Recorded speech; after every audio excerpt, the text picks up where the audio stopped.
अस्सलाम वालेकुम दोस्तों, उम्मीद है आप सब लोग खैर होंगे। बात करेंगे चाइना की वैक्सीन ओमान में पहुंच चुकी है और सबसे पहले चाइनीज़ को लगेगी।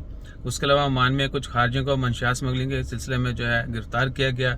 और दीगर दूसरी खबरें आज की ओमान की। आज 17 मई 2021 सोमवार का दिन है। सबसे पहले बताते चलें कि यहाँ से एक शुरता गुजर रहे थे। मैं अजेबा में खड़ा हूँ तो अल्फरदान बिल्डिंग के पास। जिस तरह ये भाई गुजर रहे हैं तो एक शुरता गुजरे, उन्होंने यहाँ से तो इग्नोर कर दिया, लेकिन जब अपोजिट साइड पे पहुंचे उन्होंने वो बंदा वापस आ गया।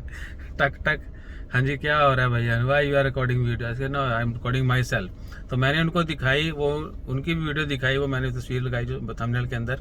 तो उन्होंने बोला कि you should always be careful है।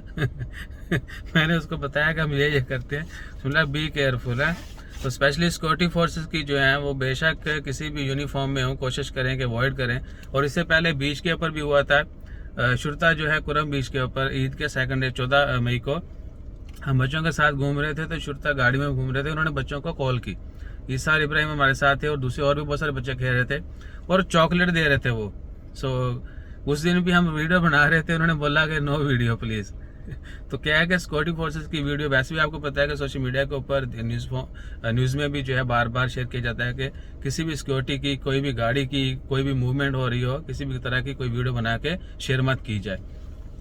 तो बात करते हैं ओमान की खबरों की। ओमान में आज जो है चाइना से कोरोना की वैक्सीन जो है वो आ चुकी है और साथ ही ये भी कहा गया कि वो वैक्सीन जो है वो प्रायोरिटी पे चाइनीज़ को ही लगाई जाएगी। जो ओमान में चाइनीज़ लोग रहते हैं उनको सबसे पहले लगाई जाएगी। अगर बाकी किसी बच गई थोड़ी डोजेज तो फिर दूसरी कम्युनिटी को लगा सकते हैं। इसके अलावा ओमान में 3 खारजियों को गिरफ्तार किया गया जो गैर कानूनी तरीके, बल्कि मंशियात की स्मगलिंग तो है ही गैर कानूनी, तो गैर कानूनी तरीके से मंशियात स्मगल कर रहे थे। अब उनके तो लॉ लग गए। और साथ ही हम आपसे यही रिक्वेस्ट करते हैं कि कभी भी जो मिनी मिनी वाला रास्ता है वो मत चूज़ करें, क्योंकि हो सकता है कि जो सीधा रास्ता हो वो बिल्कुल बहुत आसान हो, बहुत सस्ता हो, लेकिन फैशन बन चुका है एक नेक्स्ट लेवल की जो है ना वो अप्रोच होती है आवाम की कि शॉर्टकट और ब्ला ब्ला ब्ला या डंकी शंकी ये वो इस तरह के जितने भी हैं, ये बहुत ही खतरनाक चीज़ें। दिखने में सुनने में बड़ा औसम लगता है कि भाई पता नहीं हम क्या उखाड़ लेंगे। कुछ नहीं उखाड़ना है, किसी से कश्मीर फतह नहीं हुआ, वहाँ यूरोप में जाके किसी ने फ़लस्तीन के लिए कुछ नहीं कर दिया।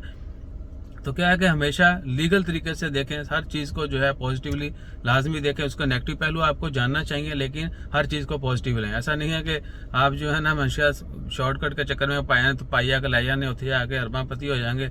तो भाइयाँ जिनके अब लॉ लग चुके हैं, अब उनके पीछे फैमिली को भी नहीं पता था कई साल तक बंदा जिंदा है, मर गया है, कौन सी जेल में है, क्या होगा, छोड़ा जाएगा नहीं छोड़ा जाएगा। मोस्टली इस तरह के जितने भी केसेस हैं उसमें बंदे को उम्र कैद की सजा दे दी जाती है। वो ताउम्र जो है वो जेल में जो है एसी के मजे ले रहा होता है। इसके अलावा ओमान में ट्रॉपिकल स्टॉर्म जो है सी स्टॉर्म समुद्री तूफान का खदशा था 2 दिन पहले, लेकिन अब वो टल चुका है और इंडिया में बहुत सारी स्टेट्स को उसने हिट किया है। आज और कल में जो है गुजरात को हिट करेगा। दुआ करने ताला तमाम उधर मुसलमानों की हिफाजत में तमाम इंसानों को महफूज रखे।